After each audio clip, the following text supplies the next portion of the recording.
Welcome to the hour of the wolf, where I'm going to have people in the chat telling me to go to sleep. And I never understand, why do people in the chat tell me to go to sleep when they themselves are awake? So weird. I mean, if you're a YouTuber, you don't get to wake up the next day. You don't have work. I mean, this is work. My God, like that would be so cool. I just realized, going to the hospital and you're on call. So you're working in the middle of the night and your boss just comes out and says, hey, go to sleep. Yes, like, absolutely. I get to sleep. Oh, look, Grey Wolf is there. How's it going, Sarah? Sarah, one day I'm going to ask for pics. Like, the chat deserves to know. Yeah, sleep is for the weak. It's not even that. It's like, if you see a person working, usually you appreciate, oh my God, this is such a hard worker. You go to an IT company, everyone is left, but there's like this one guy and he's still coding, and everyone's like, oh my God, you're so dedicated. You're dedicated for the company. But here on YouTube, if I work during the middle of the night, go to sleep. Well, what can you do about it? You know, people just want to impose their will upon you and send you nappy. So I got an interesting article. But as usual, I'll wait for more people to join the chat. I gotta say, I watched Tim Pool. Did you guys watch Tim Pool? Oh my God, it's beautiful. Hold on. Let me see if I can. Is Tim Pool still streaming? Give me just a second. I need to check it out. So, what is his streaming channel? It's Timcast, right? Timcast IRL. Yeah. But unfortunately, I think he just finished streaming. Yeah. Still, I guess we can look at the chat. And as I'm looking at the chat, everywhere you click, just...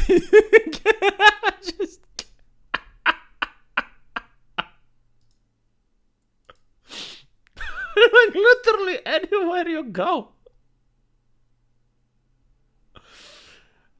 My God, he's making a lot of money. Holy shit. No wonder he's a millionaire. He's like, oh, YouTube bans me. Dude, if YouTube bans you, you can just start your own business at this point. He probably has enough money to start his own social media platform. Just go anywhere, everywhere you go. Literally, you can click anywhere. And then you scroll up and down a little bit on the chat. And like, look, let's try. Okay. Let's do it this way. Chat, give me a number between 1 and 2,000. Give me any number you want between 1 and 2,000. Let's do a social experiment. I want to try out something.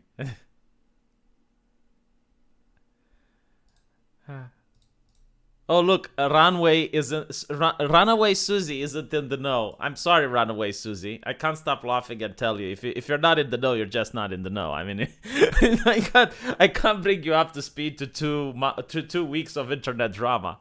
Okay, let's see. 1,200 and 1999. All right, so let's try this out. 1,200. So that would be 12, right? Here we go, right? 1,200. Oh, we got Jack. we got the cock-doodle-doo. We got the Jack. The other one, which one was it? Was 1999. All right, so 1999. Let's see. This is the best I can do. Oh yeah, we got the chicken. We got the Jack.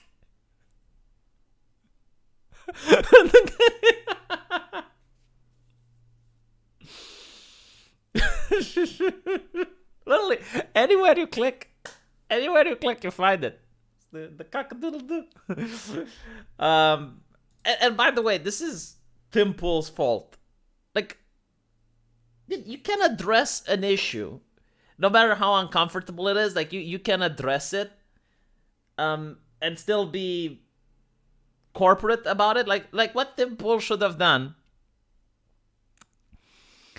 he should have been corporate, like give the HR response. He should have been, look, Jack was a guest here, and I didn't know about the drama. And honestly, I'm not interested in the drama. Like, you need to take it with Jack. Like, I had a lot of controversial guests. And, like, just because someone is here doesn't mean that I approve of that person, doesn't mean blah, blah, blah. I didn't know about what was happening at the time, and if I knew, I would have asked him about it. Like, literally, that's, oh my god, like, all of this shitstorm, it's people not know how to talk with the internet.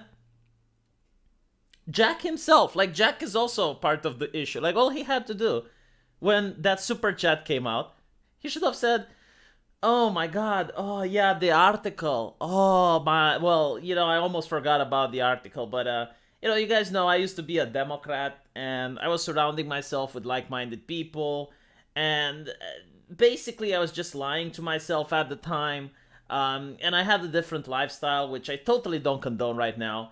But back then, I did a lot of mistakes, and I guess I had to go through that period in order to become the man I am today. Like, literally, that's what he had to do. That is what he had to say. No one would have attacked him if he said that. And the people who attacked him would have been such a minority that it wouldn't matter. He could have just ignored them. That's it. Like, that is it. But no, he doesn't do that. So now he goes around flagging YouTube channels and taking down people on Twitter and having a war room where he flags people. And it's just like, it's making it worse and worse. And then you have Tim Pool also pretending that he doesn't know what's going on and not addressing the issue. And it's like, oh, well, I mean, it is what it is. But it's just going to get worse. I mean, with Tim Pool, if it doesn't, well, maybe like Tim Pool just doesn't want to talk about it so that he can get super chats. Because there's a lot of people just sending him super chats asking him to talk about it. So if people want to waste their money, that's fine, I guess. I mean, that's the whole point of his business, right? To get super chats and engagement. I don't know if the right wing sucks at optics. I think it's just about reading the internet. Like, you don't even need to know optics. You just need to know the internet and when to engage and when to not engage.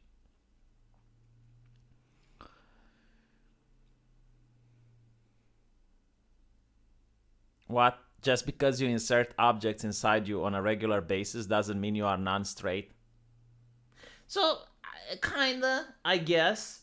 See, this whole thing of what makes a gay person gay is kind of controversial. Like, there's articles with lesbian women saying, oh yeah, just because I have straight sex doesn't make me bi. Like, I'm still a lesbian. So the reason for this is that lesbian women consider bisexual if they actually love the person. So if they just like having sex with a man, they still consider themselves lesbian, if that makes any sense. So that's like the thing in the lesbian community. Like, surprisingly, a high number of lesbians have straight sex, which in my opinion makes them bi, right? But then you have on the opposite end of the scale, you have people that are straight. I mean, they're married, they have a wife, and they go to prison. And in prison, they have long sentences, like 30, 40 years or whatever. And they want to have sex. So they have sex with a man, and they don't consider themselves gay. My standard is you can do whatever you want, like put things in your anus. I don't care. But the moment a penis goes inside any orifice, you're gay. Or bisexual, you get to pick. But the moment you touch another person's genital, then you're not straight. So that's my standard. I've met so many girls who claim they're bisexual. I didn't met that many. I think maybe it's part of the culture, but like historically speaking, a woman that's bisexual is not as taboo as a man that is. I mean, here's the thing, and this is also very interesting. Women who are bisexual are actually more attractive to men. I mean, men find that hot, right? But a man that's bisexual, women consider that to be a major turnoff. Like, I've seen polls, I've seen surveys. overwhelming amount of women find it even more of a turnoff if you're taking up another man's penis up the bum, than they find it turnoff if you're just a pervert or if you're low confident or anything like that. It's one of the biggest turnoffs for women. And of course, like there are certain exceptions. Like I know women that actually get turned on by seeing two men kissing, but I mean they're very rare. Usually it's not like that, which is kind of weird because like a lot of women also like yaoi. Like surprisingly, like the overwhelming amount of people who watch yaoi are women. So it's just like bizarre. It is fascinating. Like the moment that you look at these things and they're so fascinating. Like here's another thing that's fascinating. Usually, like you look at pornography, right? And at least to me, the whole roughness doesn't do it, right? Like this is why I prefer hentai. Like I prefer my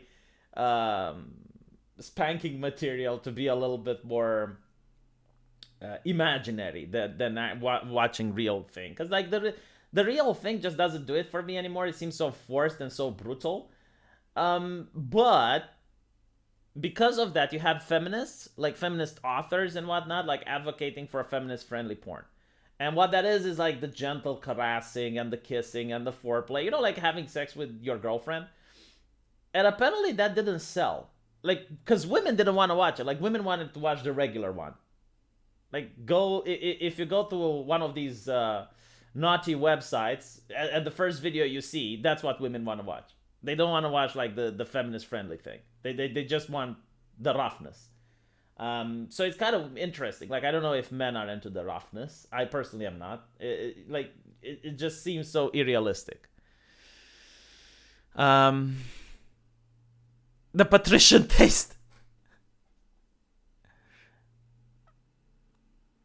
Yeah, like you do have the rough hentai. I don't like it. I kind of like the one that has a story behind it. Like you kind of have a whole like romance arc going on. I know I'm kind of lame. I like the Disney type of hentai with like a story arc in it. Yaoi is hentai but with men, so it's gay hentai. That's what it is, and women like that. Like for some reason, the overwhelming amount of people that watch that are women. Yeah, exactly, Effie. It's what women want, even when you look at pornography. But like you think about it, culturally speaking, women are supposed to be a lot more civilized and above the degeneracy, right? Like when you think about women, you don't think of women as perverts. But let me put it this way: like, how many sex toys are there for women? And if they are, it means that they sell. Because if they wouldn't sell, there wouldn't be a market. So go to any shop that you want and look around. All of that exists because of women. Like women purchase those things, otherwise they wouldn't exist. And they have like a larger variety than what's available for straight men. Just putting it out there. I mean, okay, maybe gay men as well, but like, how much do gay men have purchasing power to sustain an entire industry? I don't think it's that realistic. They're like less than 5% of the population. There's no way they can sustain an industry. So just food for thought. I actually know something about Overwatch. Like now that I have insiders at Blizzard, I actually found out why Blizzard decided to go after naughty Overwatch images. Because I never understood. It's like, why would Blizzard go after, I don't know, like Overwatch characters doing the naughty? It makes no sense, right? Because it's free publicity. Well, apparently Overwatch was so popular on lewd sites that when you would look for Overwatch on search engines, you would find the porn first and then the game. So Blizzard was actually concerned about this, and that's why they went after it. Because like they inadvertently created the most viral and the most popular porn that there is. So that's why Blizzard decided to censor it. And hello, Angel. Have to sustain Star Wars. I don't know. I mean, Star Wars doesn't seem to be sustainable right now. Oh my god, hentai with The Last of Us? Get the hell out of here. Dude, that is just ew.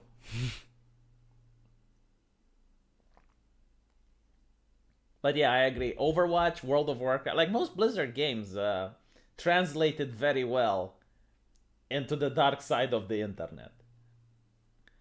And I don't think like any other games managed to translate so well, actually. Oh well, you have like the Freddy shit, like the Five Nights at Freddy's and whatnot. But like from just for regular vanilla, yes, like Overwatch translated perfectly. Yeah, surprisingly, it started as a game. Like most people don't know, but Overwatch actually started as a game, not the other way around. Hello, nerd. We're going to read the article when we get to 100 people watching, if we get that. By the way, I saw Tonka saw. So I saw Tonka streaming. Apparently, he's still streaming on YouTube. He had like 20 or 30 people watching. Oh my god, that's sad. Like I remember when I started, I had 600 viewers on this channel, and Tonka had around 300. And now I have around 300 at best. Usually like 200, 250 in a good day. And Tonka has like 20, 30. So I'm thinking like maybe in a year or two, I will be the one having 20, 30 viewers. Although, to be fair, like Tonka went through more controversies than I had. From what I understand, like people were spreading some interesting rumors, which, big yikes if true. But the whole thing, like, the main problem with Tonka, like, again, I guess I can find solutions for people's problems. So he hypes up, like, he keeps asking people to fight him in real life. And I guess, like, he did that because he didn't expect someone will actually do it. So it's like, fight me, bro, fight me, fight me. And eventually, an artist actually wants to fight him. It was Andy Owarski, right? So, and you look at Andy Owarski, like, he's not that well built. I mean, it's not like, look, if it was Joe Rogan, I would understand. Like, you look at Joe Rogan, if the guy punches you, you're not getting up. I mean, you're lucky if you're getting up from the hospital chair. So, yeah, if it was like Joe Rogan, I would get it. But it was Andy Worski. Like, all Tonka had to do was to go in the ring with Andy, take some punches, shake hands with Andy, even if he doesn't like the dude or whatever. And that's it. Like, he would have came out clean with a clear rap sheet. And he would have managed to maintain his channel. He would have managed to still have respect. That was it. Like, literally, that's just it. Even if you can't beat Andy, it doesn't matter. Just take your punches. But he didn't. And, like, he claims that he had a reason for not doing that. But let's put it the other way. If Andy didn't show up, even if he had a legitimate reason, would people believe him? Absolutely not. It doesn't matter. Even if the reason is legit. Thanks for the late stream playing through Days Gone, and it's surprisingly good. Yeah, Days Gone is one of the best games that I have played that year. And it's so unfortunate that they're not going to make a sequel. Like, apparently people didn't buy Days Gone, and I think they didn't buy it also because it was a PlayStation exclusive, and a lot of people waited to buy it until the discount. Did you can't? I mean, look, the thing is, if it's a person like Joe Rogan, which is an experienced martial artist, you're going to get incredibly injured if you get on the ring with him. There's no doubt about it. I mean, even if the guy holds back, I mean, look at him. Right? So you're going to get really injured. If you go into the ring with Andy Worski, even like if I go into the ring with him when Andy was at his peak, right? Like he trained a lot and whatnot. Yeah, sure, you'll get hurt if you don't know what you're doing. Like, but at least it's not like you're going to get into the hospital. If you go with Joe Rogan, with Alex Jones, with that guy from CNN, what's his name, with Cuomo, right? Like, if you go into the ring with Cuomo, you might have a problem. But like, look at Andy. It's survivable. It's so sad with Days Gone, though, because, like, the ending is a cliffhanger, and I would have loved to see the sequel. Hopefully, they're going to make a sequel to Days Gone. I mean, that game was just so good. So good. It needed an expansion though, like the first city, like the Libertarian city, could have benefited from more quests. and you could have got like a different ending based if you send people like survivors to the libertarian city or you send them to the gulag. Like that would have been great, but I, the game was good. Definitely a 9 out of 10. I don't know why people hated it. Days Gone, in my opinion, is a lot better than most games that came out that year. Speaking of sequels, are you excited for Space Marine 2? So I actually talked about it. Like, Space Marine 2 has an amazing trailer, but one of the people writing it is a very problematic individual. She's a problematic lady who has the problematic glasses and whatnot. So I don't know just how much input she has on writing, but I'm very worried about the story of the game. With that said, the gameplay might save it, so I can play games while ignoring the story. Like if the gameplay is good, for example, The Last of Us 2. The Last of Us 2 has an abysmal story, but the gameplay is nice. You know, sneaking around and the stealth elements. Yeah, the only thing that I hated about The Last of Us 2 is that the game quick saves and you can't remove that. So no matter how difficult a fight is, as long as you just manage to reach the point where the game automatically saves, you're going to finish. So you just kill like 2 or 3 enemies, the game quick saves, and then you kill the 2 more. So you can just die and die and die, but as long as you get the quick save spot, it's fine. So I really hated that.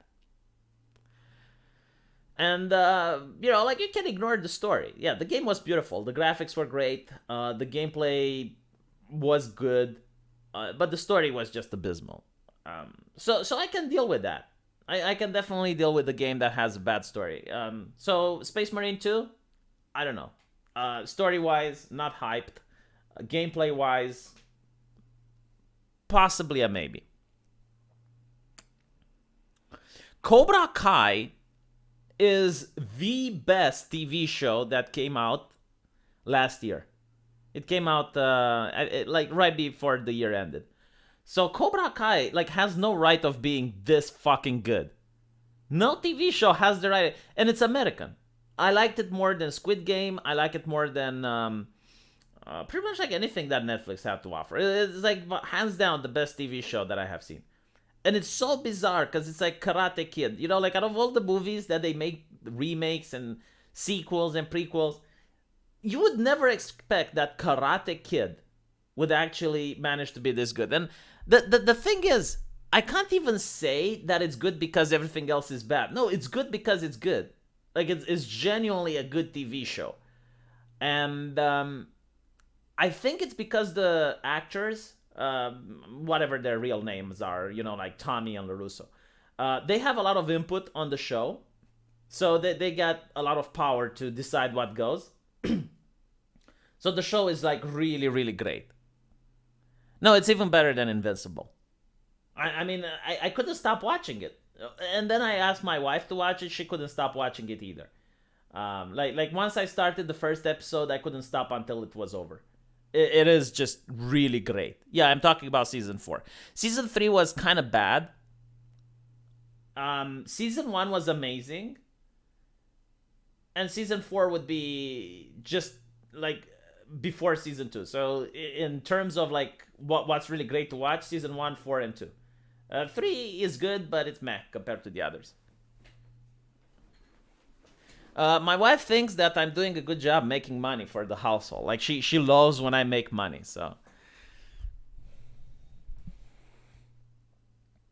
Cobra Kai, only thing that annoyed me was that they made the son of Daniel a homer. He literally was eating butter and his parents told him to stop. I don't know. Where is the Sarah girl, the one with the British accent? She has a YouTube channel. Daughter of Albion, I believe. It is 6 a.m. here. It's not 5 a.m. And again, if you see a person working, it's usually commendable. But when I'm working, people tell me to go to sleep. So anyway, I'm also curious like how much they can milk the whole Cobra Kai thing. Because right now they're like season 4. and they're planning to do a season 5, and obviously, people want to watch it, so it's just going to go and more. But at this point, I'm not even interested in the karate. Like, imagine watching Cobra Kai and you're not interested in the karate. The drama is a lot more interesting. And yeah, hopefully they're going to keep making. But one of the problems, one of the good things, it's like seeing a show with beautiful actors. Like, my wife actually pointed this out. All the American modern TV shows have some of the ugliest actors imaginable. Especially when it's about young people and whatnot. Like, it's not that necessarily that they're ugly; they're average, right? So, but not only that. Like, let me show you something what I mean, right? Let me explain to you what I mean by ugly actors. So,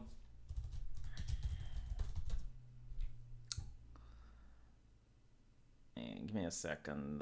What's the name of Rey from Star Wars?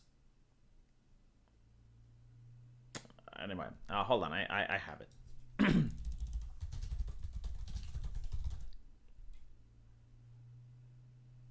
Okay.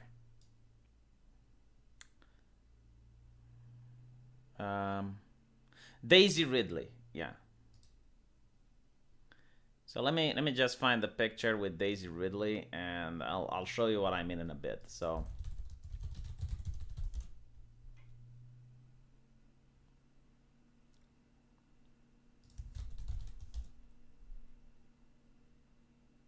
All right.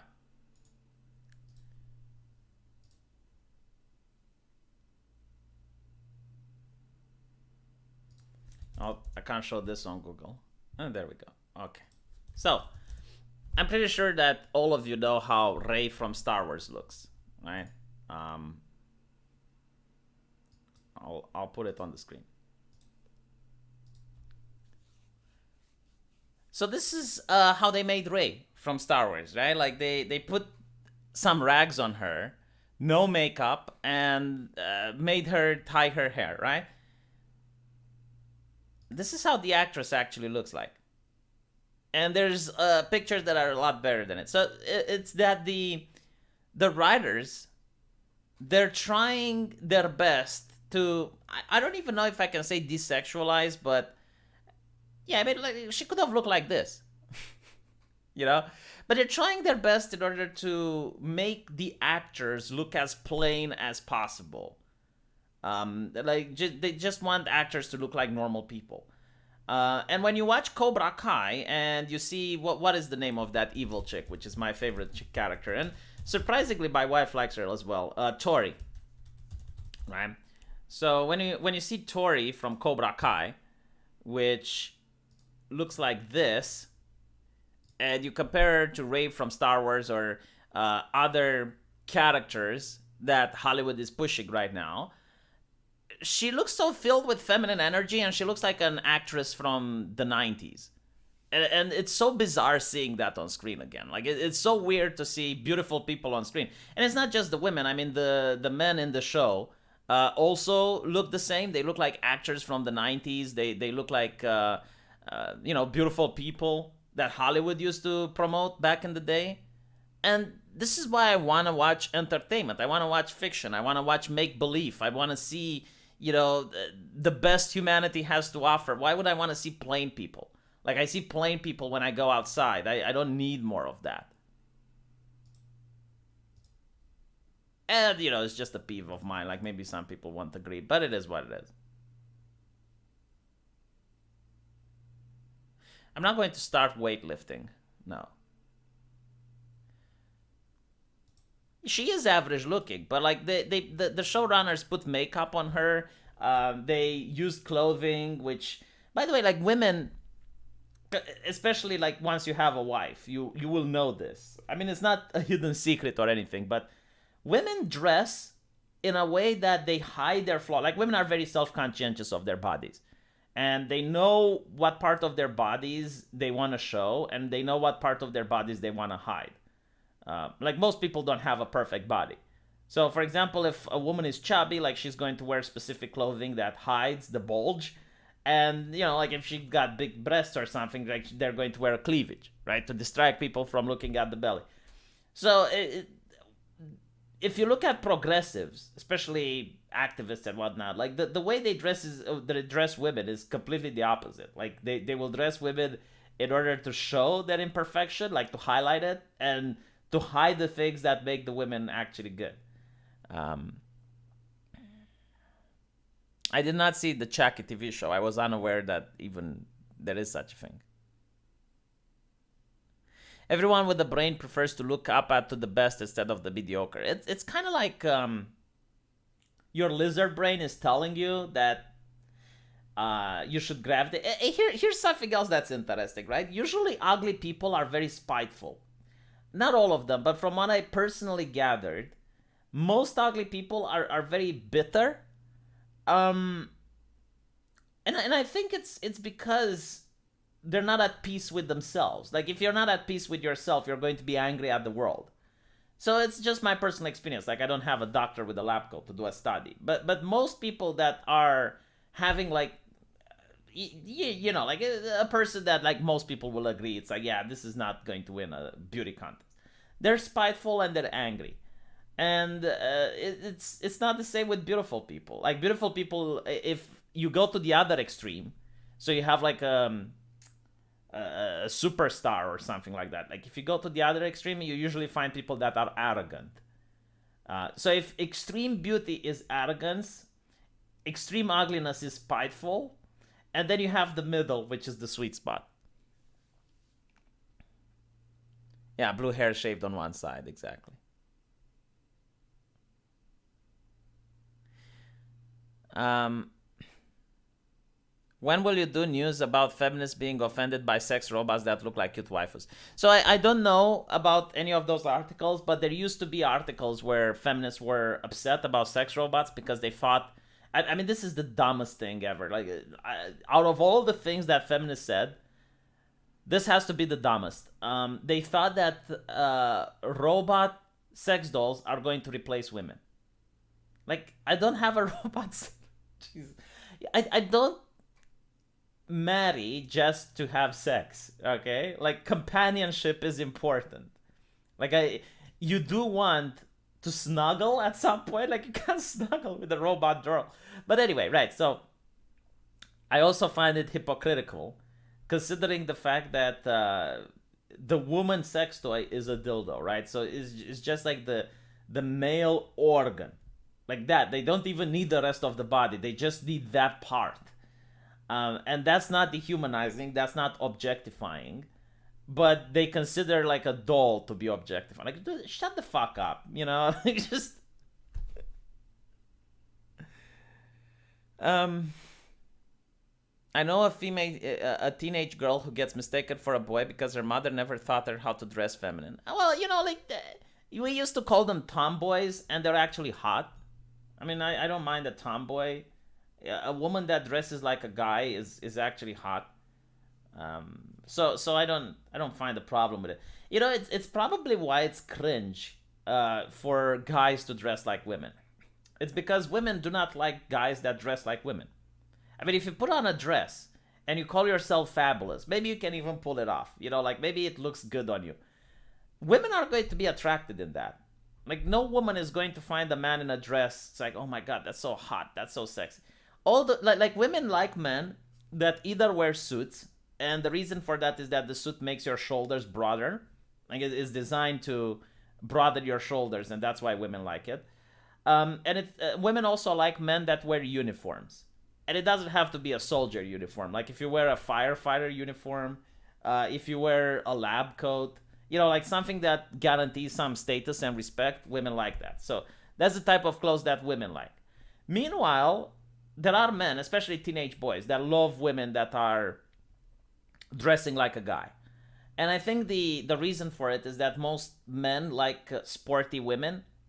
So, for example, if you have a woman that you can go to the gym with, right? Like that is a plus. If you have a woman that you can play ball with, or like you can play tennis or something, like most men do like that. So that is why it's cringe for men to dress like women, but it's not cringe for women to dress like men.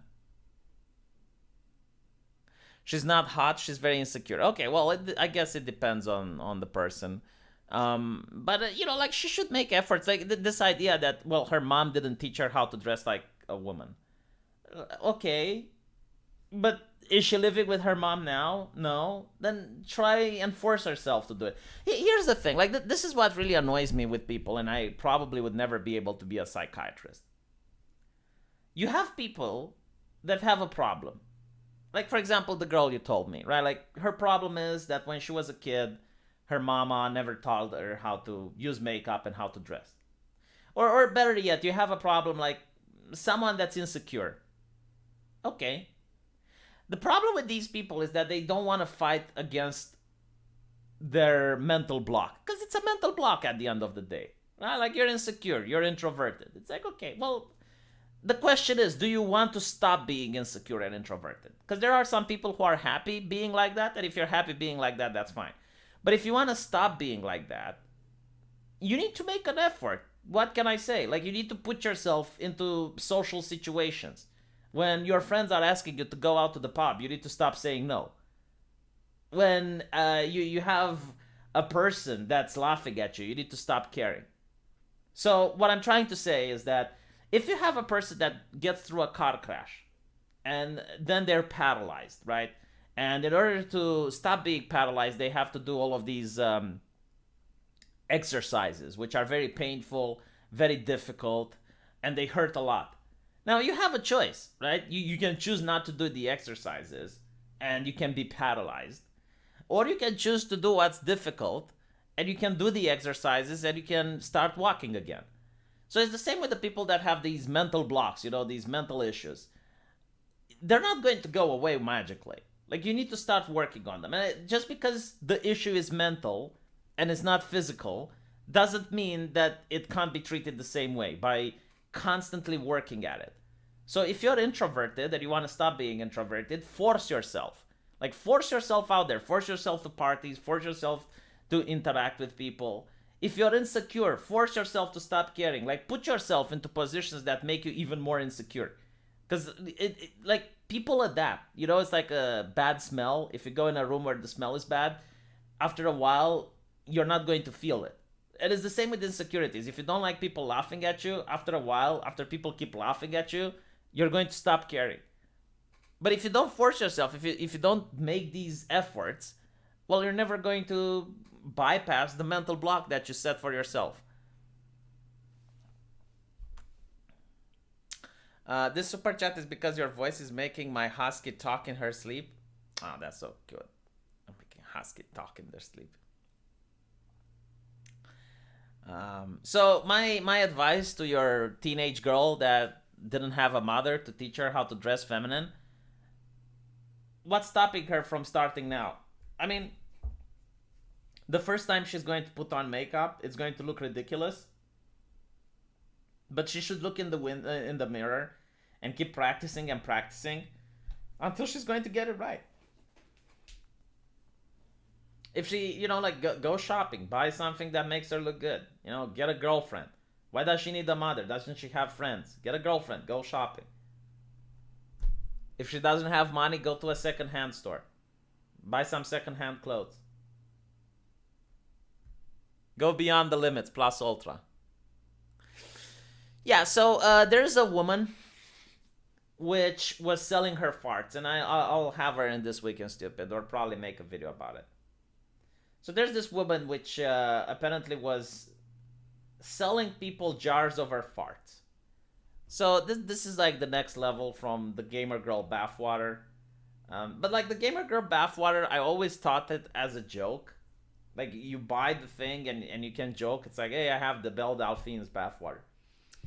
But this is just beyond sick. However, just because it's sick doesn't mean that there isn't a market for it. So, like she was selling a lot, apparently. So she started having a specific diet. Like, she was eating things in order to keep farting. Because, like, unlike gamer girl bathwater, you never run out of the bathwater. Like, if Belle Delphine empties a tub, like, she can just put another tub, right? But if you're selling farts, well, You know, like you only fart so much a day. So this woman apparently starts going on a diet, and the diet, I think, like had too much cholesterol or something. So she got a heart attack. Now I just want to say that I call bullshit on this story, and I'll tell you why. Um,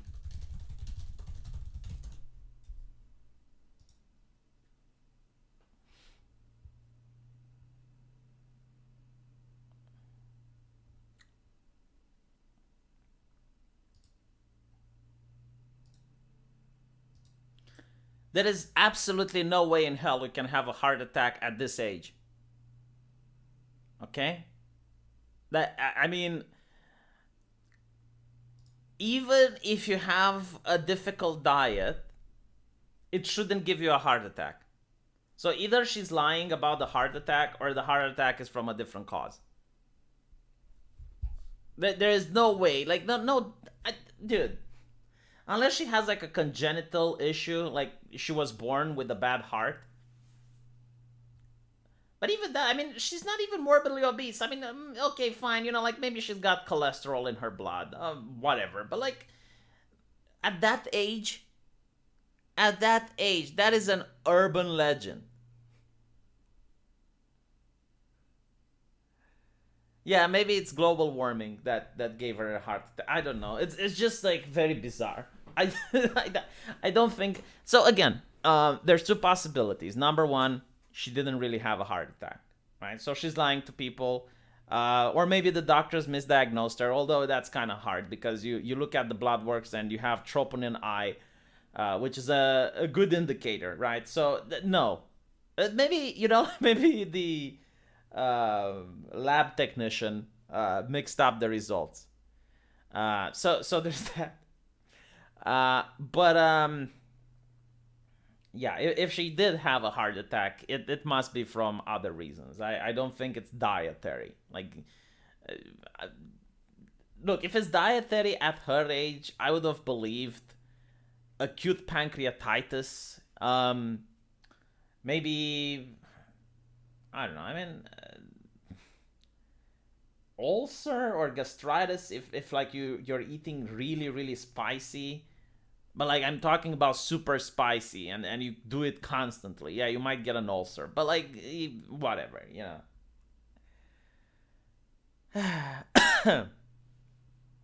Sorry about that. uh all the farts clogged her arteries, yes.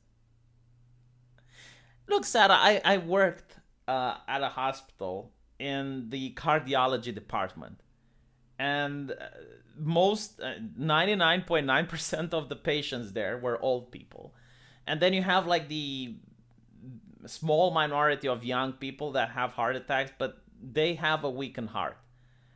So either it's because of substance abuse, um, and even that, like even substance abuse, you still need to be like in your 40s or 50s. But usually it's like congenital heart issues, right? So they were born with various malformations at the heart. So yeah, there was a website where a girl made videos farting on cakes, and you could also buy the cakes. Yeah, I mean that's a lot better from a business standpoint because, like, how would you know if your cake is farted on, right? You can't. So she can sell as much cake as she wants. No one would be able to tell. But I guess like this one was going for quality in the jar, so it does take sniffing your farts to a whole new level. Yes. She should sell her farts NFTs. Yeah, that is great. That is a good point. No, even if you have lots of energy drinks with tons of caffeine, dude, like no, absolutely not. Unless she's on some medication, unless she's on some sort of drug. You know, that might be. Um, yeah. So that's what I think about this lady.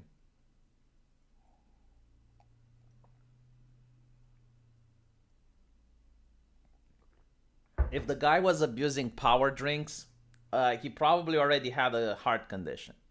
So there are people who are born with weak hearts, congenital heart issues. So, uh, yeah, I mean, with those people, yeah, I mean, they should be extra careful. In fact, like I have a girlfriend like that, and she would feel really bad after making any type of exercise or strain, and her lips were purple, and yeah, like with those people, they shouldn't drink monster drinks and whatnot. But I mean, you do have like very very rare cases.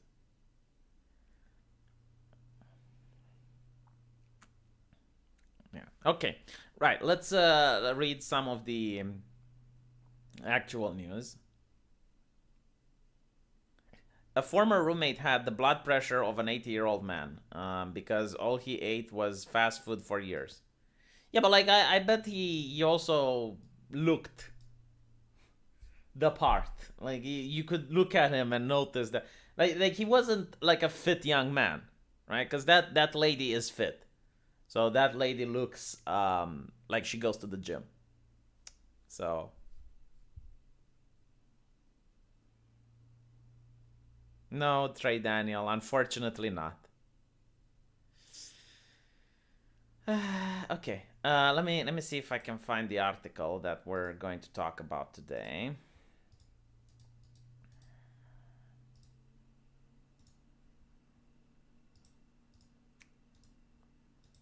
Come on.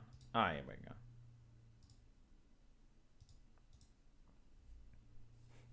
So I love the thing. It's like a far right group of moms. Yeah, and far right now is just anything that's not far left. Like even center leftists are far right. According, I mean, J.K. Rowling. I'm surprised she's not considered to be far right. Um, but yeah. So apparently there's 20 masks. And I'm okay. Let's play some bingo. I mean, this is the Amazon newspaper sponsored by Jeff Bezos. So we're going to see talks about race.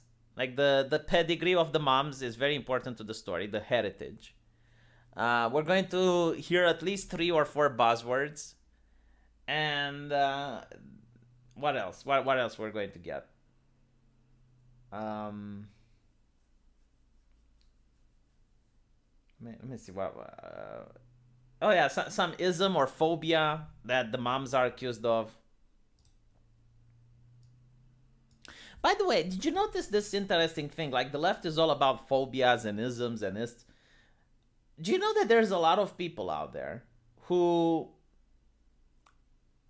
like they go beyond like most people they protect themselves from the COVID with like okay, so social distancing, wearing a mask, okay, fine. But then you have people that wear a hazmat suit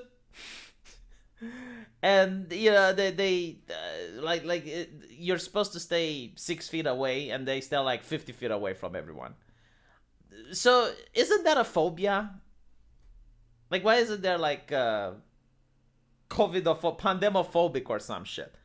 It's like with the person that takes it way way way too far. But remember, those are the normal people. The abnormal people are the ones like me that don't give a shit. Like we're the conspiracy theorists now. We just don't give a shit. I mean, yeah, sure. If there's a rule that I need to follow, I follow it. But if I go on my neighborhood, which is a private neighborhood right now, I'm not wearing shit. I'm shaking hands with everyone. I'm like I'm doing exactly what Nancy Pelosi told people to do at the beginning of the pandemic. Yeah, people who are in the know are in the know. Because it's legal here, right? I'm not breaking any rules. I'm not doing anything. I don't encourage people to do what I do. I'm just saying. Germophobia. Well, yeah, but it's not a germ, so.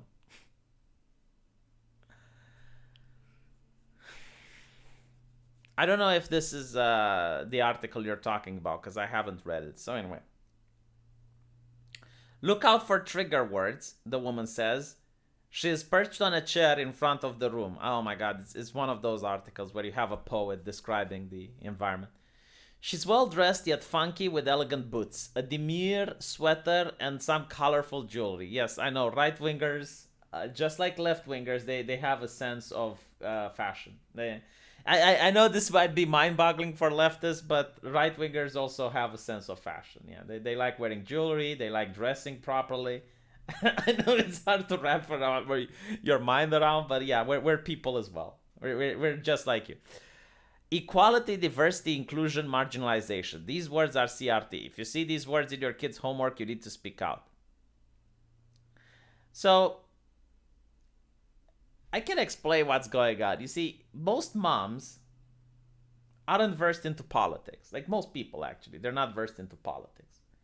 So they don't really understand what CRT is. They don't read the literature. They don't read your Abraham Kennedy. They don't read your Foucault. Okay, they're not intellectuals. All they know is that their kids are coming home from school and they talk about how the teacher segregated them. Or, like you have, there was a black guy coming up and saying that his kid at school was told that he needs to stop hanging with the white kids, and he needs to understand that because he's black he's being discriminated and blah blah blah. So people notice that, like they notice weird shit happening at their schools. So they can't really articulate what is going on. They just know that something bad is going on. So they're trying, to understand. Like they're just like trying to figure out what the fuck is going on. Now, they will say, well, yeah, we don't teach CRT at school. It's kind of like, and by the way, maybe that's true. I mean, they probably don't teach CRT at school. But like, imagine if you go to a school and the teacher talks about how all the children are sinful and how they need to go to church to pray, and they shouldn't do this or that because it's a sin. And the mothers would be like, hold on a little bit. Like, why are you teaching Bible in school? And the teacher would be like, well, we're not teaching the Bible. And that is correct. Like they're not teaching the Bible. But just because you're not teaching the Bible doesn't mean it's okay to, bring religion into public schools. And if you had like a religious viewpoint in public schools that's so hard like that, yeah, people would complain. Because believe it or not, most people just want to send their kids to school so that they learn a trade, so that they learn math, so that they learn physics, which apparently is taking a backseat now. Now it's all about having how to behave and how to act in society. Whatever. Yeah. So I'm in a meeting held by a local right-wing moms group. I'm curious if they actually consider themselves to be right-wing. Like, usually women, unless they're conservative, like a Christian woman, most women are left-wing. And the reason women are left-wing is because they care about two things. They care about children, and they care about healthcare. So most women want free healthcare and, free things for children. Like, even in my country, like, women don't want child support here, but they do want public schooling. They do want, like, the government here, they pay each child, like they actually give an allowance to children, the government, so that they can buy stuff like things for school. We call it requisite, but it's like notebooks and pencils and shit. So yeah, like women want stuff for children. Like if you're a politician and you talk about what you're going to give to kids, like you give a free lunch at school, women will vote for you. Like most women, overwhelmingly, are left-wing. Because they want free shit for children. And then free healthcare for them. So the idea of a right-wing woman is very, very rare. Yeah, and they care about security, of course. Like if you're a woman and the average man is stronger than you and the average man can hurt you with his bare hands, you're going to want security. Yeah, so like anything that has to do with security, with children, and with healthcare, it's a winning vote when it comes to women. Now, if you're, I guess like a right-wing woman, they're probably like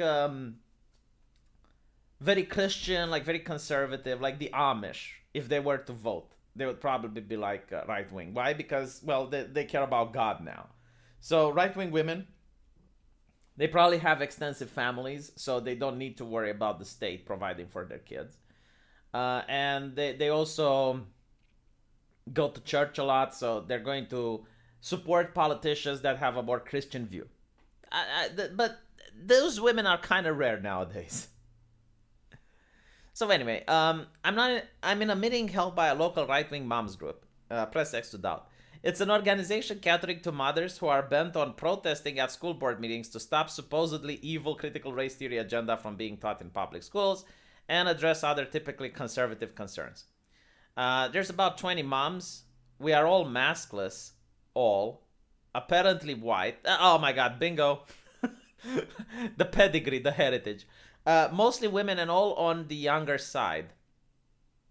Wait, what do you mean mostly women? I thought it's a mom's group.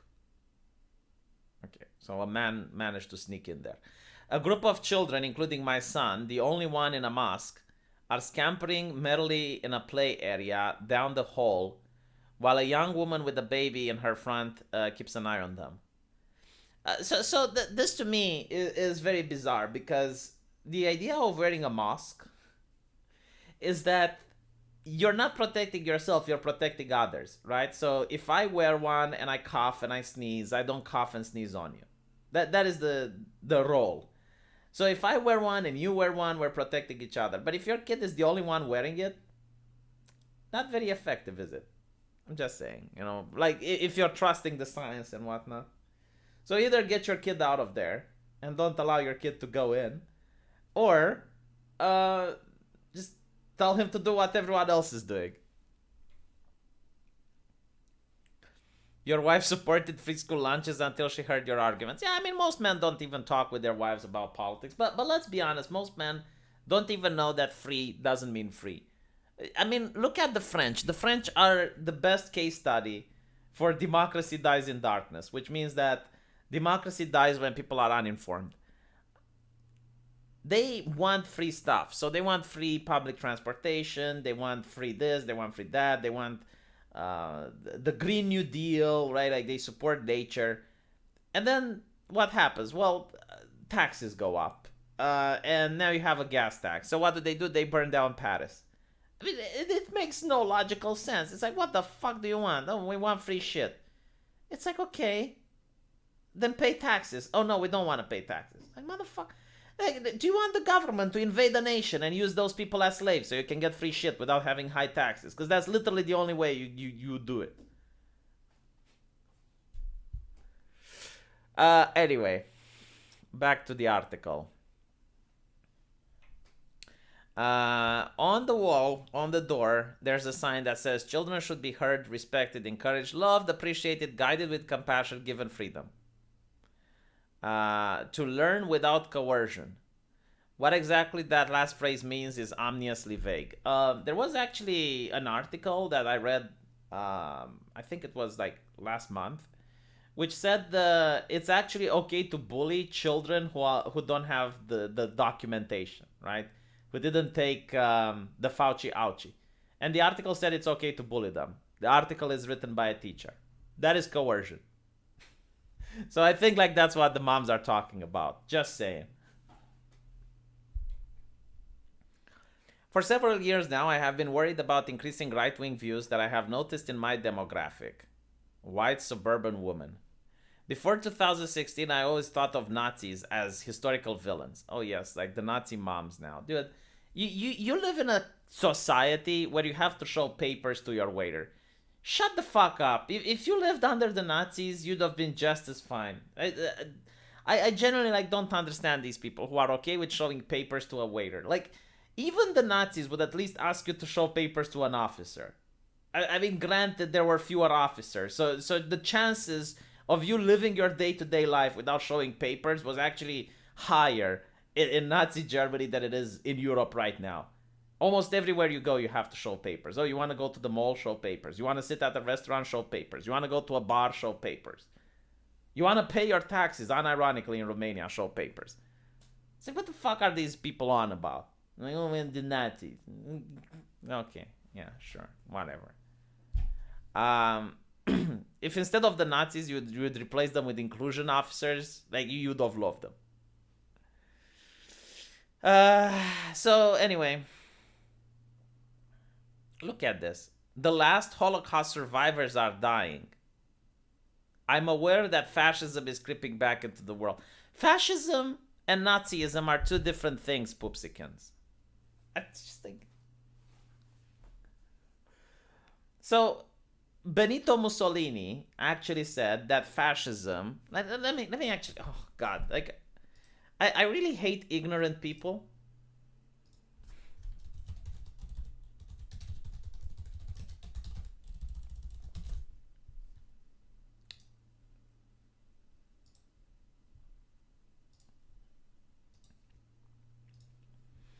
This is a quote from Benito Mussolini, right? I think he knows a thing or two about fascism. And by the way, I don't support fascism because it's against liberty. Like, my ideology is liberty. It's got nothing to do with because a lot of people are like, oh, you just don't support fascism because you don't want YouTube to kick you out. No, I don't support it because I want liberty. Okay, I love being free. Those are my values. I don't want equality. I don't want brotherhood. I want to be left the fuck alone. Is that too hard to understand? I want the government to leave me the fuck alone. Race is a feeling, not a reality. 95% at least. Nothing will ever make me believe that biological pure races can be shown to exist today. National pride has no need for the delirium of race. Does this sound to you like a Nazi? Does this sound to you like an ideology which is 100% built on race? Like, between fascism and Nazism, you have more in common between woke and Nazism than you have between fascists and Nazis. They're different ideologies. And by the way, fascism doesn't necessarily lead to genocide. It's more like China if you think about it. It just means that the government controls everything. So just because you have that type of system doesn't necessarily mean that you must have atrocities. Now, there is actually a strong connection between authoritarian governments and atrocities. Because when you have people that are unaccountable, they can do whatever they want, and usually people are sadistic. But, like, let me put it this way. Nazism would always lead to genocide. Because there will always be the purge of the Untermensch or whatever. But fascism doesn't. Is fascism like Islam? There actually is different types of fascism, and Islamic fascism is one of them. So yes, there is a thing called clerical fascism. The idea of fascism is that everyone in the country needs to think the same, behave the same, right? Like, it's nothing against the state, nothing outside the state, everything within the state. So it's not really. I mean, you can form whatever ideology you want around that. I mean, if the state is religious, yeah, then you can have, like, religious fascism. And in the other direction, anarchy is full of atrocity. Yeah, I mean, it really depends. You can have anarchy without atrocity. So, the Amish, for example. I mean, they all. Like, the Amish can probably live without the government. Like, if you take. I think it depends on how small the anarchy commune is. Because if you have, like, a very small anarchy commune where you don't have any police, you don't have any. Like, somewhere isolated where it doesn't really have anything that people want to take. So if you're talking about, like, in the mountains somewhere, and where you have, like, a group of people that just have a village and they don't have any laws and people to enforce the laws, it's just like different families. So I guess you kind of have anarchy, but it doesn't have to be violent, right? Like, it doesn't necessarily need to have criminals. So there are those places on Earth. But the moment you have, like, more people, like when you have a city or something like that, yeah, anarchy will have violence. Like, any city that has no police force and is going through a rough time is going to have criminals. V, seriously, don't speak on the Amish. Did I say something that's inaccurate? Do you want to believe that? So if you take 5 Amish families and you put them on an island, they're going to kill each other? Is that what you want to say? Like, are they going to start oppressing each other? Like, yeah, forming gangs and mafia and stuff?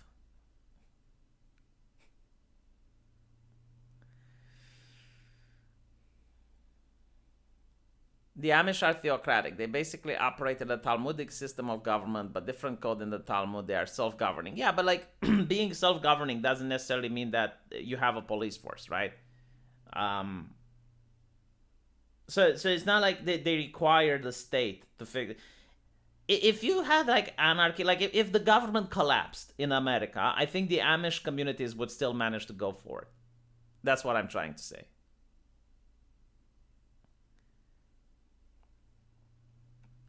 I'm not saying they're anarchists, but I'm saying if you have anarchy, the Amish would still manage to go through. Anyway, right? Let's keep reading this. Uh, so apparently she was worried about Nazis, and now because the last Holocaust survivors are dying, fascism is creeping back, as if the Holocaust survivors were keeping fascism from coming back. It's just like I wanted to know how I could fight against the appalling, stupid, yet dangerous widespread disinformation. You know, like the Nazis were literally afraid of disinformation, which is why they had all the radios and all the newspapers controlled by the state. Just putting it out there, but whatever. Basic facts about COVID are being dismissed as liberal mainstream corporate media. Bodies from COVID victims are stacking up in ICUs and filling the morgues. Blah, blah, blah. Oh my god. I was especially curious about activist groups that specifically target suburban women. These groups seemed intent on making life more dangerous for my child. Then keep your child indoors, like honestly. If I thought that people were trying to put my child in danger, I wouldn't let my child out, or I would move into another country. Like, seriously, like how if there was a deadly illness outside, right? If you have like the Black Death, why would you let your kid out then? You would keep your kid inside, wouldn't you? Like if you legitimately fear for the child's life, whatever, you know. And how many children died from? I mean, I guess those statistics don't matter. According to my local right-wing women's group, masks should not be allowed in school. They told us to stop worrying about kids dying. They were also vocal about not wanting racism and its deep formative history in the United States to be taught. Some of these people literally do not believe white privilege exists because, according to them, the Union soldiers who fought in the Civil War were overwhelmingly white. I think like the idea, okay, so what the left tries to do is they say that, okay, white privilege exists. Every single identity group has privilege in different situations, though.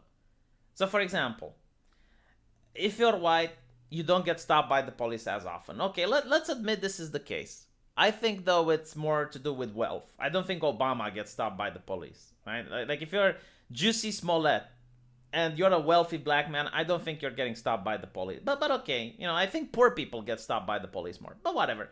Let's assume that they're right, because I have no idea. But let's assume that the police does stop you more if you're white, if you're black. If you're a black person, you have different types of privilege. Like, for example, you have scholarships that are available to you simply because of your race. You can play the race card and the mainstream media will listen to you. There was a black guy that drove an SUV into a group of Christmas paraders, right? The media only talked about it one day. That's it, right? So there's different privileges in different situations. Yeah, okay, fine, white privilege exists. But other groups have different privileges.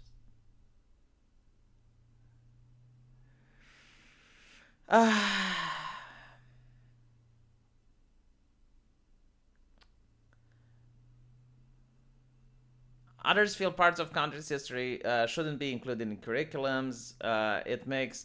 Well, it's not that, you know, it is the reason they have various parts of history in the curriculums. Like, it's one thing when you have history to understand history, and it's another thing when you have history just to piss on America.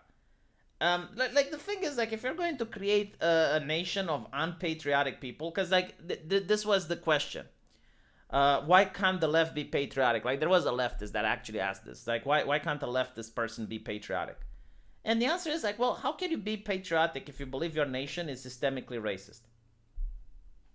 So if you think that your nation is inherently evil, well, you're kind of a sick fuck if you're patriotic then, right? So the only way you can be patriotic if you think that your nation is good. But, okay, fine. Every teacher I know was struggling with the restrictions and dealing with students venting their post-pandemic trauma through increasingly disruptive behavior. Well, okay.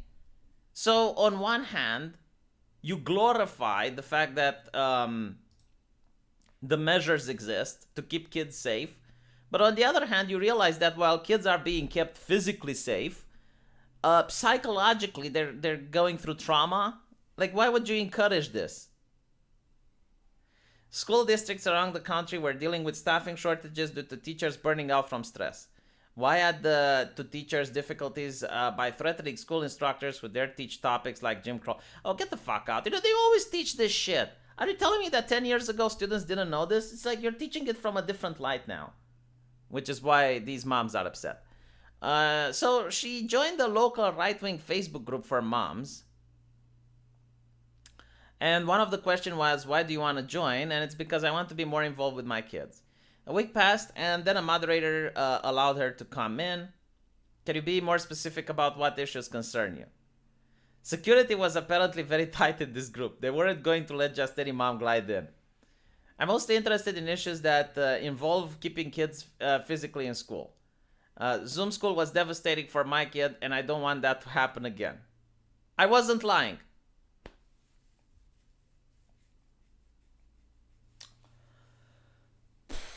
How can these people exist? Like, how? Seriously. Like, on one hand, okay, the physical safety of the child is important. I get that. But the solution to keep the child physically safe means that you're subjecting him to mental trauma. Her words, not mine. Which one is more important? You have to put it into the balance. Something that can fuck up your kid for the next ages, or something that probably goes away in a year or two. Which one do you... Whatever, fine. The moderator sent me a thumbs up emoji and let me in the group. Once inside, I found members were all stripes of Republican. I was pleasantly surprised to see opinion was not monolithic in the group. Pleasantly surprised to see opinion was not monolithic in the group. In other words, these people were normal.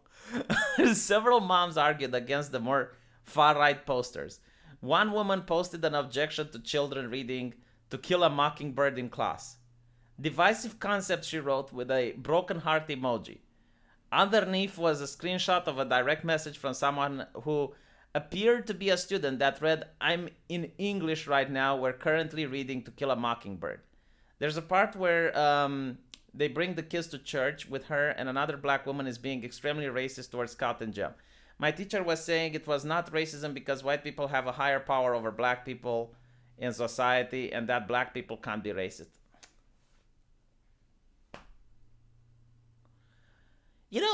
Here's something, by the way. Imagine you have a big brother and a little brother. And the big brother can physically restrain the little brother. I mean, it's not even comparable in strength. Now, imagine you can say that the little brother can beat up the big... Like the little brother is allowed to hit the big brother, right?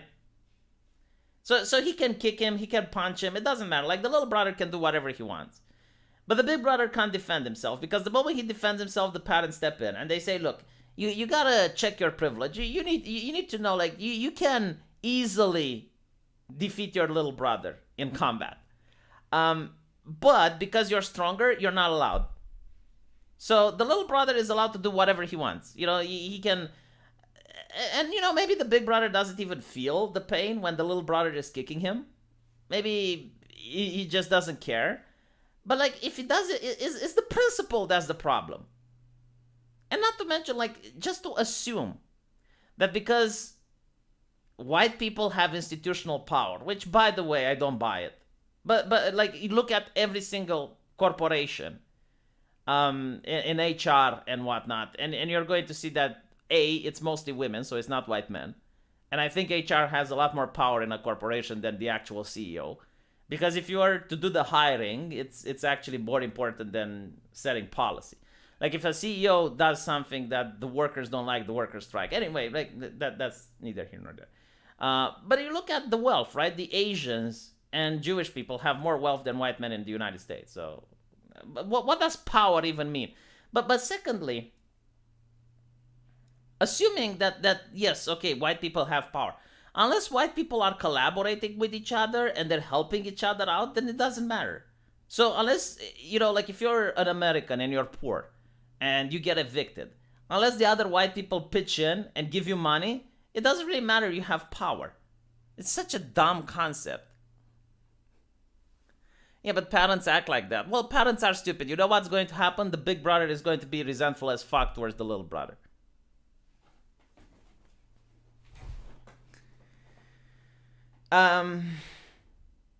Another surprise I found in the Facebook group was that some huge media outlets were giving them a platform.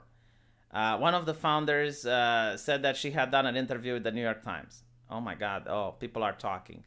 I was dumbfounded. None of the women who ran the pro-Democrat Invisible group in my town had even managed to get an interview with the local paper. Yeah, because you're all like sheep. You admitted, like, here, you said that people had different opinions. Like, the New York Times already knows your opinions because they probably put them in your head. So you're very predictable. Like, everything you say, the New York Times already knows. Like, there's nothing you can add. So with right-wingers, at least there's like a difference of opinion.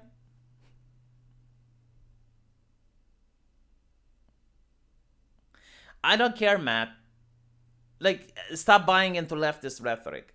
One of the ways you can reach leftists, and I'm telling you this because I reached a lot more leftists than probably a lot of other YouTubers here. It depends what you want to do. Like, do you want to reach leftists, or do you want to just parrot what they already heard? The way to reach leftists is to frame things in a different perspective, right? Like, first of all, don't think that you're going to get a leftist to stop being a leftist. But you can change their mind on different subjects. And in order to change their mind on different subjects, you have to accept their premise so you can get behind them, so you can stab them in the back. Proverbially. Hypothetically. Okay, I kid. I'm joking. But what I'm trying to say is that most people have their guard up when they're facing new concepts. So if a leftist thinks you come from a right-wing position, they're just going to have their guard up and they're not going to listen to you. So what you need to do, and this is not about left-wing, right-wing, it's like usually when you want to have an argument with someone, you accept their position and then you frame it in a different way that they don't expect. So, for example, in this way, it's like when they talk about white privilege, right? You can go on and you say, well, it doesn't exist, blah, blah, blah. And then they will say, well, white people are getting stopped. And then you're like, oh, yeah, but I have this study. And they go, oh, well, but I have this study. And they just won't listen to you. So what you can do is like, okay, fine, you're right. But have you considered that the big brother, little brother scenario? And they probably haven't, because they never thought about it that way.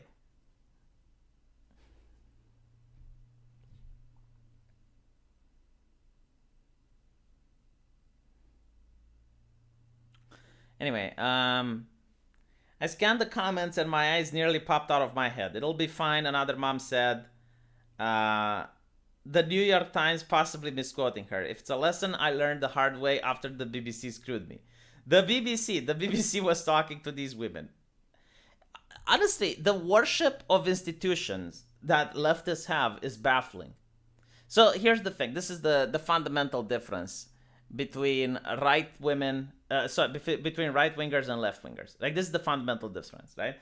Right wingers, they care the most about family, their close group of friends, their community.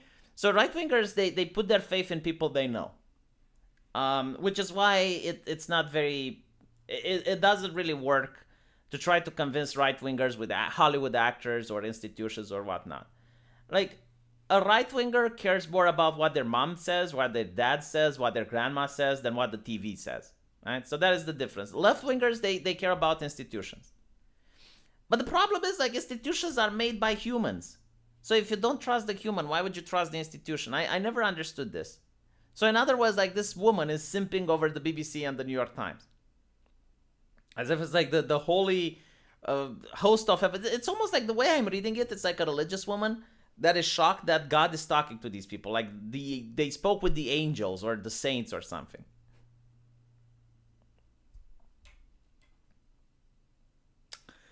Unfortunately, a few of the moms may have been suspicious of me. Perhaps I have liked too many comments by moms pushing back. Perhaps some moderators had found the very liberal comments that I had posted on other public news articles.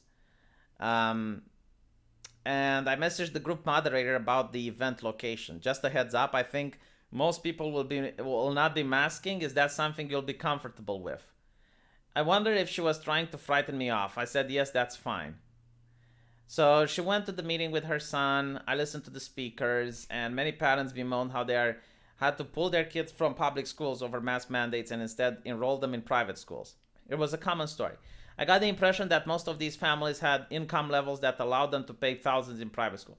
Yeah, but like, just because people have money doesn't mean they want to pay on private school. I mean, so the thing that left-wingers don't understand by right-wingers is that, again, right-wingers don't trust institutions. So they don't trust the government to help them out when they're poor, which is why right-wingers usually save money for rainy days. So they would prefer having a kid in public school if they can save money for college so that the kid doesn't do a student loan. Or in this case, you know, like maybe they have mortgages. Like maybe they need to pay money for the house so that they can leave it to their kids. There were a lot of anger directed towards teachers. Another woman disdainfully noted that teachers don't even know what they're doing. So another thing, what I find interesting is that the left loves teachers, but they hate police officers. That's also interesting. Like they're almost upset that these mothers don't respect teachers, and they're horrified. It's like, okay, but a teacher is just a human being, you know, and like you're allowed to not like the way they perform their job. I mean, if it's a cop that's ideologically possessed, they probably wouldn't like it. Like if you have a cop that's like far right or whatever. But if a teacher is far left, they expect people to be fine with it. And not to mention, you know, like, why would right-wingers trust teachers when you look how far left teachers are? And you look where where the teacher unions donate money, you look where the teacher unions support. And it kind of makes sense, right? Because if you're a teacher, you're working for the public sector, so it's in your interest to support left-leaning politicians to get more money. You don't want a right-wing politician that may give you a salary cut or not increase your wage. No, you want left-wing politicians. So, yeah, like teachers are left-wing, and it makes sense that parents that are right-wing don't trust teachers that are left-wing. And it works the other way around, by the way.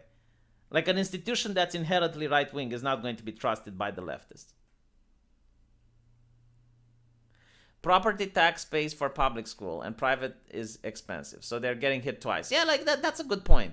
You know, like you already pay for public school in taxes. So now you pay for public school and you're paying for private school. Like it fucks with you two ways. Yeah, good point. Thank you, Tomba.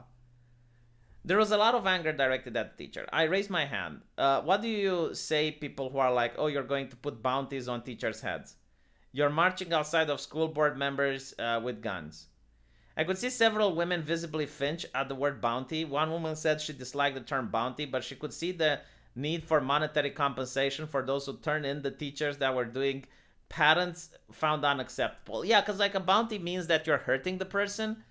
But to raise awareness, as the left puts it, like if you had, like here's the thing, the left would have absolutely no problem with someone who said we need to, with someone that would suggest having quote-unquote bounty on racist teachers. Right? So if the teacher is racist, just post it on Facebook, show it, expose it. Sunlight is the best disinfectant. They would have no problem with that. But the moment you say, well, let's do it for teachers that are pushing segregation or what, oh no, then if you have to offer monetary compensation for people to report teachers, I see no problem with that. It wasn't clear what laws these teachers were supposed to be breaking. Oh no, well, don't you know that freedom of speech isn't freedom from consequences? Another woman raised her hand. Look, I know we want to change school boards, but elections aren't until 2023. What do we do till then? We just can't sit around and let them attack our kids. We have to do something. I caught the gleam in the woman eye I didn't like. Was some flirtation with this election being suggested? Yes, that's how it starts. It starts from a room with 20 mothers. Oh my fucking god, this article. Holy shit, I'll probably have to read it on my main channel. Fuck me. Like all these buzzwords, all these fears that the mainstream media put into her. It's like, oh my god, the Nazis. Oh, the insurrection. Yeah, like 20 moms in a room. That's what they're trying. That they're plotting. They're plotting the collapse of the strongest nation in the world's government. That's how it all starts. God damn it.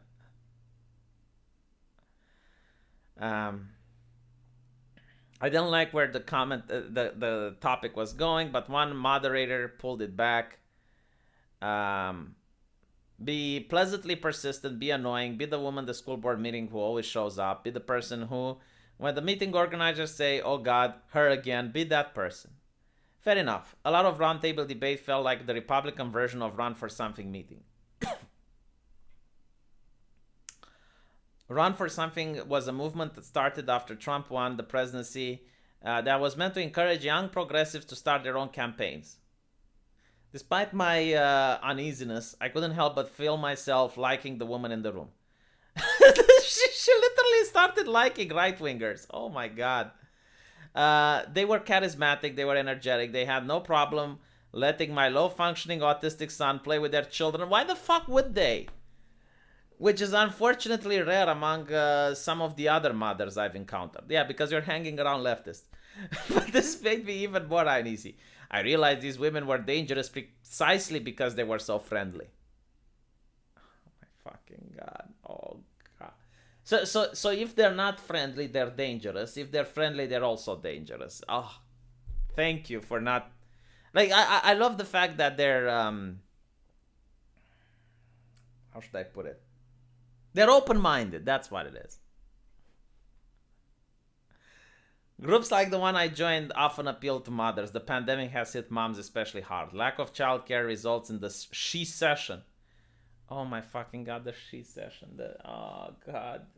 Why? Like, this is something that Justin Trudeau said. You know, the she session. If Justin Trudeau gives a fart, will you sniff it? Fucking hell. Lonely, frustrated, financially stressed people tend to be prime targets for radical groups. What the fuck is radical here? Like, so far she hasn't said anything radical. It's just like moms concerned with how their kids are being taught at school. If they were teaching creationism at school, you'd freak out. And I would support you. These right-wing women's groups offer a sense of community and friendship. Why isn't the left offering a sense of community and friendship? Isn't that the question? Why is it your progressive groups offering a sense of community and friendship? All you're offering to people is panic and dread. She's currently still a member of the right-wing Facebook group. It helped me understand where these people are coming from and just how motivated they are. My membership could end up being rescinded. I plan to attend a few upcoming school board meetings to defend the accurate and honest teaching of all American history, blah, blah, blah. I can't stop. But by the way, you know, like, let's talk about American history. Why don't they teach the fact that whites ended slavery and that the British Empire led a war against slavery? Why don't they talk about that? You know, is that not part of history? Why don't they talk about let's see, what else could they cover? Oh yeah, the war that the United States had with the Barbary states. So the Barbary states kept attacking U.S. sailors and taking U.S. citizens into slavery. And the United States eventually tried to negotiate. It's like, why the fuck are you doing this? Like, we're not at war with you. Leave us the fuck alone. Oh, we can't leave you alone because you're haram. Okay. But, like, that part of history is probably not mentioned, right? So fine, like, teach everything you want about American history. But why aren't you teaching the other part as well? It's almost like, it's just like the fuck America narrative.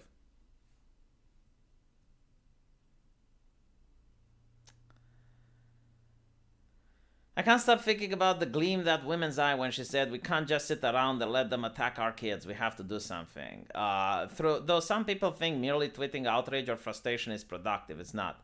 Those of us fighting against the far right need to be more aware about how energetic and organized they are. Right-wing activists are attending school board meetings in hope of transforming our children's education and ultimately their lives. Blah blah blah.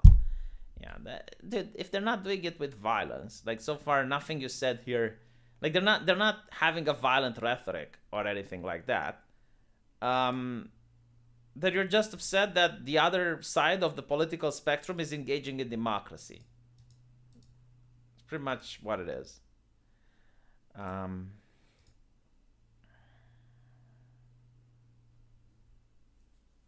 hope someone in the mom group reads the article, finds out who she is, and gives her the boot.